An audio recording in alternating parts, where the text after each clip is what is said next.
কেমন আছো তোমরা সবাই? আজকে কিছু মাছ দেখাবো। এগুলো আমার আঙ্কেল ওনার ভেরি থেকে মাছগুলো নিয়ে এসেছে। তো মাছগুলো তাজা দেখিয়ে দিচ্ছে আমাদের নকুল, ভালো করে মাছগুলো দেখাচ্ছে, সাথে তমাও দেখাচ্ছে। দেখুন মাছগুলো কিন্তু খুবই সুন্দর। আর এই যে মাছ, যে দেখো মুরগিটা পাতার উপরে ডিম পেড়েছে, আর মাছগুলোকে দেখো বাছা হচ্ছে। যে কার্পু মাছ, এটার ভিতর ডিম হবে নি জানি না, কিন্তু শেষ পর্যন্ত দেখলে আপনারা জানতে পারবেন। মাছটাকে ভালো করে দেখিয়ে দিচ্ছে। আর এই যে একটা জ্যান্ত মাছ, এটাকে তমা পানির ভিতর রেখেছে। তো আমি বলছি এটাকে বের করে এখন এটাকে মারবো। দেখুন মাছগুলো এখন বানানো হচ্ছে, খুব সুন্দর করে মাছগুলো বানিয়ে নিচ্ছি।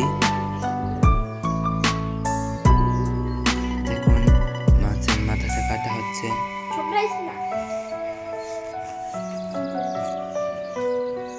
সবগুলোকে সুন্দর করে একটি একটি করে পিস করে নেওয়া হচ্ছে।